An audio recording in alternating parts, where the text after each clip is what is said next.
সুপ্রভাত বন্ধুরা, এখন এসে গেছি শিলিগুড়ি জংশন স্টেশনে। আজকে আমরা সপরিবারে ঘুরতে বেরিয়েছি ডুয়ার্সের সঙ্গে কুচবিহার। আমরা রাত 8:30 শিয়ালদহ থেকে কাঞ্চনজঙ্ঘা এক্সপ্রেস ধরেছিলাম শিলিগুড়ি যাওয়ার উদ্দেশ্যে। প্রায় 14 ঘন্টা ট্রেন জার্নি করে সকাল 10:30 নাগাদ আমরা শিলিগুড়ি জংশনে নামলাম। ট্রেন প্রায় 2 ঘন্টা মতন লেট করেছিল।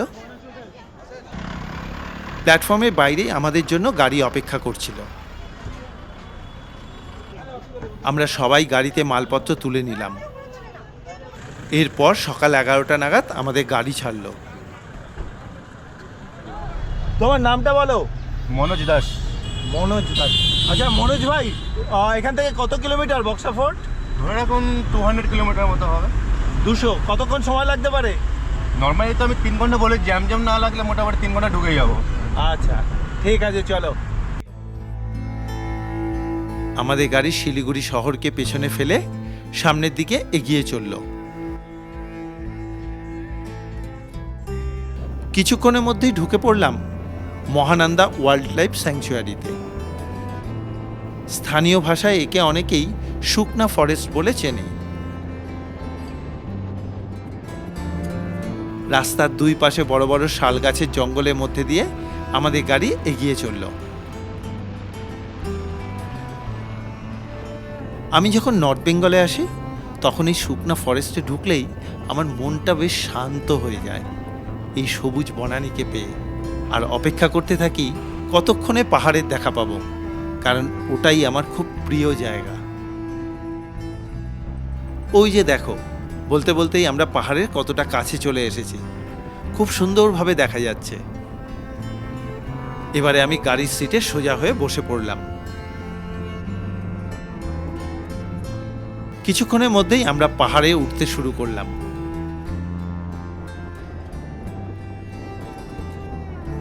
পাহাড়ের এই আঁকাবাঁকা পথ আর চারদিকের এই সবুজ পরিবেশ আমাকে বারবার তার কাছে টেনে নিয়ে আসে।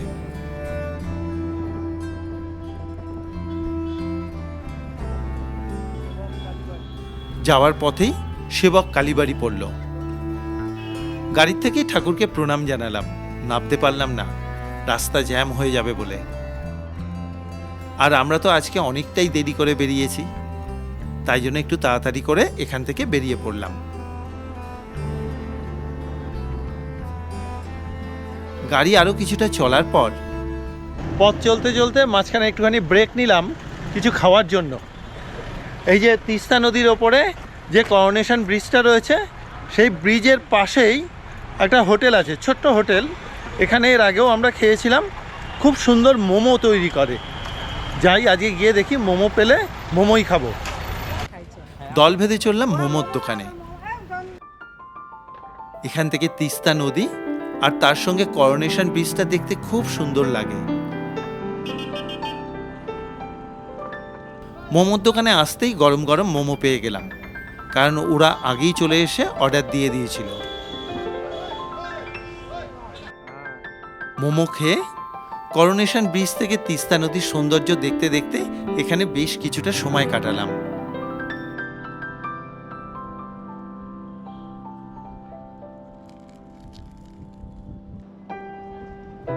আমার মেয়ে রাজন্না তো এখানে এসে বেশ মজা পেয়েছে।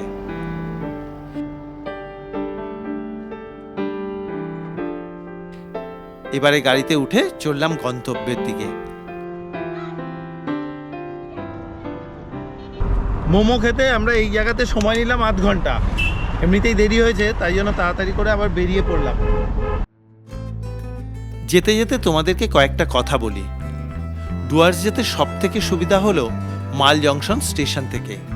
তার কারণ হলো আমরা 3 জনে মিলে ট্রেনের তৎকাল টিকিট পেয়েছিলাম। আমার বন্ধু কাম ভাইয়েরা তারা ট্রেনে আসতে পারেনি, তাই জন্য তাদেরকে বাসে আসতে হয়েছে। দেখতে দেখতে আমরা চা বাগানের পাশ দিয়ে এগোতে থাকলাম। এবারে পাহাড় ছেড়ে পুরো রাস্তাটাই থাকবে একদম সমতল। আমার মিসেসের সঙ্গে আলোচনা করে এই ডুয়ার্স ট্রিপটার দায়িত্ব দিয়েছি শেখরদা, অর্থাৎ ট্যুর কিংডমের ওপরে। কারণ আমরা এর আগের বারে দার্জিলিং ট্রিপটা করেছিলাম ট্যুর কিংডমের মারফত। তাতে উনি যা ব্যবস্থা করে দিয়েছিলেন আমার খুব ভালো লেগেছে, এবং সেই ভিডিও দেখেই আবার আমার মিসেস বলল যে ওনাদের মারফতেই এইবারে ডুয়ার্সটা ঘুরি। তাই জন্য আমরা চলে এলাম ওনাদের মারফতেই আবার ডুয়ার্স দেখতে। আরও কিছুটা পরে আমরা ডামডিং মোড় বা গরুবাথান যাওয়ার মোড়ে চলে এলাম। এই যে বাদিকের রাস্তাটা যাচ্ছে, এই রাস্তা ধরেই কিন্তু ঝান্ডি, লাভা, লোলেগাঁও এইসব দিকে যেতে সুবিধা হয়। আর আমরা চললাম সোজা পথ ধরে। আরও কিছুটা আসার পরেই পৌঁছলাম মালবাজারে, কাছেই নিউ মাল জাংশন স্টেশন। ট্রেনে এখান থেকে নেবে ডুয়ার্স বেড়ানোর জন্য সব থেকে সুবিধাজনক। আমরা মালবাজারকে পেছনে ফেলে এগোতে থাকলাম। আর একটু পরেই দেখতে পেলাম দূরে পাহাড়ের নিচ দিয়ে ট্রেন যাচ্ছে, দেখতে খুব সুন্দর লাগছে।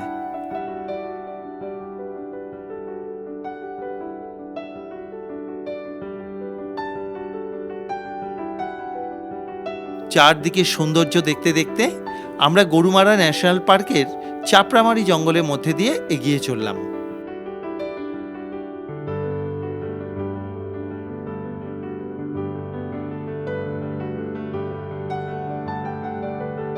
এরপরেই শুরু হলো চা বাগান।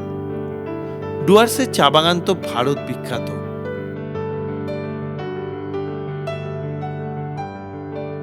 রাস্তার দুদিকে চা বাগানের মধ্যে দিয়ে এগিয়ে চললাম।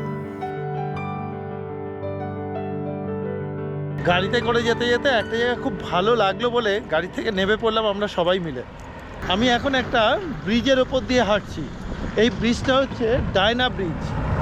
আর এই যে বাহাতে একটা নদী দেখা যাচ্ছে, এই নদীটা ডায়না নদী বলে। এটা ভুটান থেকে এসছে। কি বাড়ি না, ওটা একটা বড় পাথর।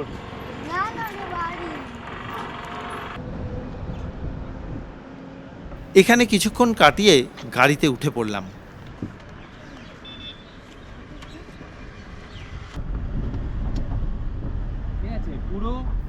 গাড়িতে যেতে যেতে আমাদের গাড়ির সারথি মনোজ ভাই সব জায়গাগুলোকে বুঝিয়ে দিচ্ছিল। এটা তোরসা নদী। বিকেলবেলার দিকে যখন জল কমে যায় ফার্স্টের মধ্যে, তখন ওরা জল খেতে আসে। এখান থেকে ওয়াচ করা যায় নেমে সামনে। এখানে পুরোটা জলদাপাড় ন্যাশনাল পার্কের এরিয়া পুরোটা। এই হচ্ছে পুরো তোরসা নদী। আর বাঁ পাশে পাহাড়টা দেশে পুরোটাই ভুটান। হ্যাঁ, পুরো ভুটান। কিছুটা আগে গিয়ে দেখুন বাঁদিকে রাস্তা চলে গেছে, এটা ভুটান চলে গেল, জয়গাঁও।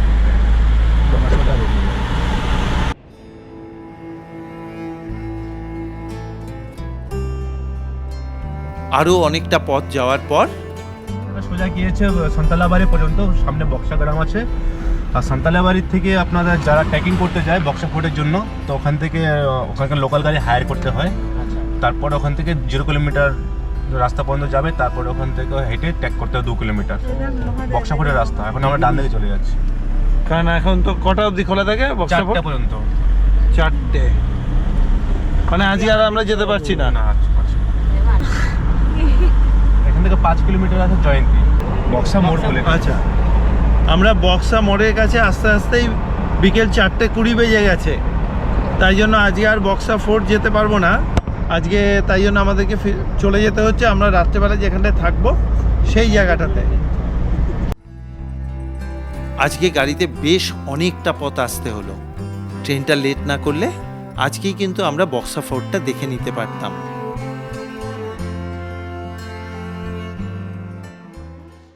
এখন বাজে বিকেল 4:35। আমরা এসে পৌঁছে গেলাম জয়ন্তীর এই মোহনচূড়া গেস্ট হাউসে। এটা একদম জয়ন্তী রিভারের সামনেই। এখানেই কিন্তু আজকে রাত্রেবেলা আমরা থাকবো। চলুন আমরা ভেতরটাতে ঢুকে পড়ি। তবে তার আগে এখানকার প্রাকৃতিক সৌন্দর্যটা দেখুন, কি অপূর্ব লাগছে।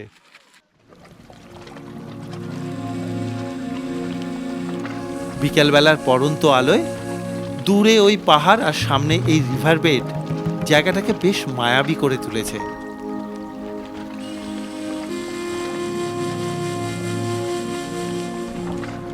ঢুকে পড়লাম হোমস্টের মধ্যে।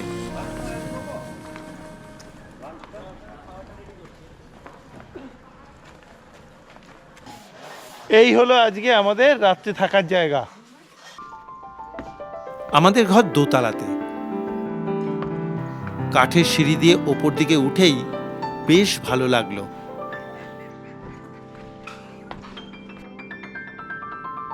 পুরো কটেজটাই বাঁশ দিয়ে ডিজাইন করা হয়েছে। এখান থেকে সামনের পাহাড় আর ওই রিভার বেডটা বেশ সুন্দর লাগছে। ভাবছিলাম নদীতে যদি একটু জল থাকতো তাহলে আরো কত সুন্দর লাগতো। আমার স্ত্রী আর মেয়ে দুজনেই ছবি তোলার জন্য ওখানে চলে গেছে। আমাদের ঘরটা ঠিক এই রকম। বড় একটা খাট রয়েছে, তার সঙ্গে অ্যাটাচ টয়লেট। ফ্রেশ হতেই কিছুক্ষণের মধ্যে আমাদের খাবার চলে এলো। 3টা দিয়ে দাও। এটা হচ্ছে দুপুরের লাঞ্চ। এখন বাজে বিকেল 5টা। সবে লাঞ্চ করতে বসলাম। লাঞ্চে তো প্রচুর কিছু দিয়েছে, এগুলো এবার আস্তে আস্তে খেতে হবে। এদিকে অপর্ণা আর মেয়ে তো খাওয়া শুরু করে দিয়েছে। এই কিরকম লাগছে?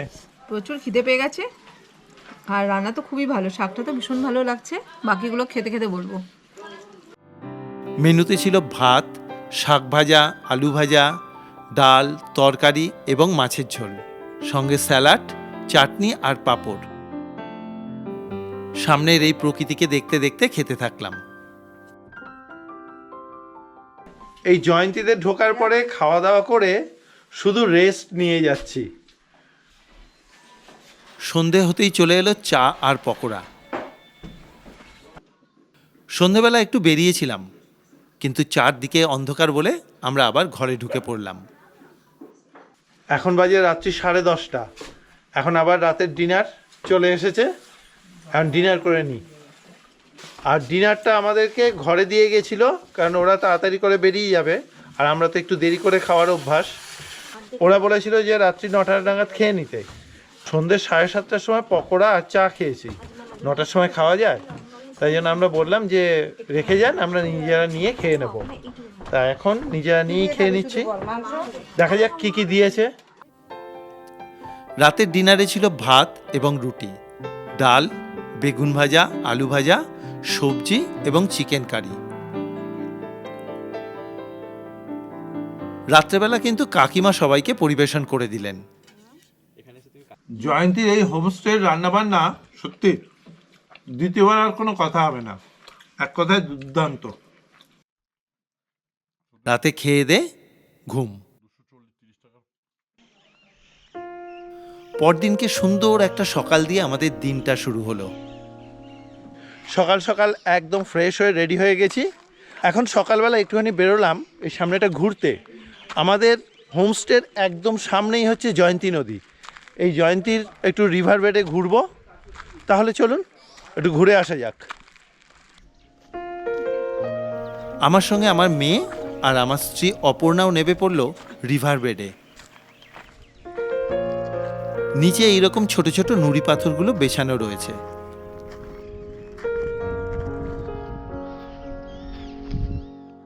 আজকে একদম ফগি ওয়েদার, না হলে একদম নদীর উল্টো দিকে সুন্দর পাহাড়গুলো দেখা যায়।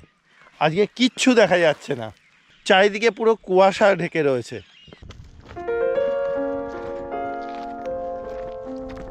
ওরা দুজনে নুড়ি পাথর তুলে খেলতে ব্যস্ত।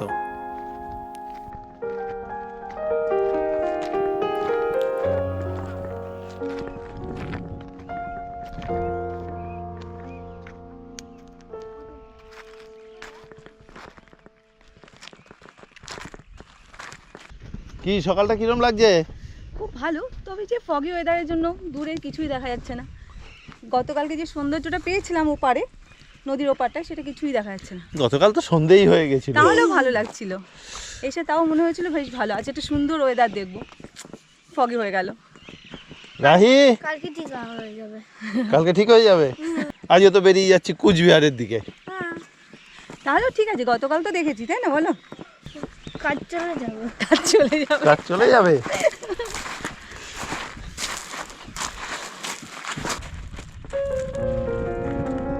এখানে কিন্তু সকালবেলাটা ঘুরে বেড়াতে বেশ ভালোই লাগে।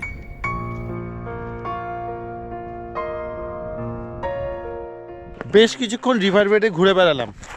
এবারে হোমস্টে থেকে ডাক আসছে ব্রেকফাস্টের জন্য। এখন যাই, ফিরে যাই।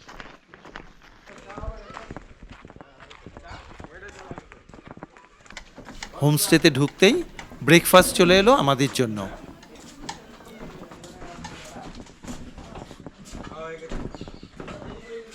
ব্রেকফাস্টে ছিল আলুর দম, রুটি, ডিম সেদ্ধ। আমরা কালকে রাত্রেবেলা বলে দিয়েছিলাম আমাদের জন্য ব্রেকফাস্টে রুটি করতে। এমনি জেনারেলি এখানকার ব্রেকফাস্টের মধ্যে কিন্তু লুচি হয়, তা আমরা যেহেতু সকালবেলাতে লুচি খাবো না বলে আমরা রুটি চেয়েছিলাম, তা ওনারা কিন্তু করে দিয়েছে। রাহি, ভালো আলুর তরকারিটা কিরকম করেছে শোনা? ভালো ভালো করেছে? আন্ডা ছোটা আমাদের ওখানে বড় বড় ডিম আর এখানে ছোট ছোট ডিম। ওই দেখো ওখানে কি আবার হাঁটতে গেছে। এখন বাজে বেলা 9:50। এখন বেরিয়ে যাচ্ছি এই জয়ন্তী হোমস্টে থেকে। গাড়ি ছেড়ে দিল বক্সার উদ্দেশ্যে।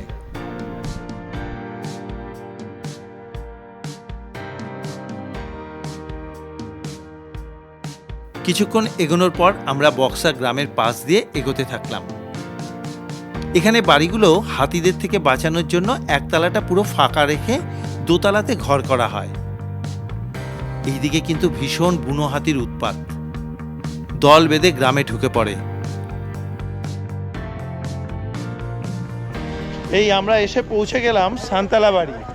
এইখান থেকেই কিন্তু বক্সা ফোর্টে যেতে হয়। এখানে যে ছোট গাড়িগুলো আছে সেই ছোট গাড়িতে করে বেশ কিছুটা যাওয়ার পর তারপর আবার হেঁটে যেতে হয়, কিন্তু আমাদের তো হাতে সময় নেই, তাই জন্য আমরা এই পর্যন্ত এসেই আবার আমাদেরকে ফিরে যেতে হবে।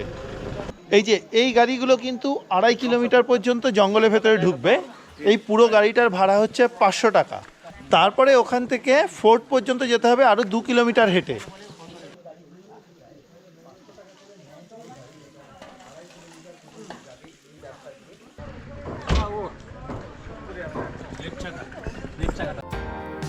আজকের মতন ভিডিও এখানেই শেষ করছি। দেখা হবে আগামী পর্বে। ততক্ষণের জন্য সবাইকে বিদায়। সবাই ভালো থাকবেন, সুস্থ থাকবেন।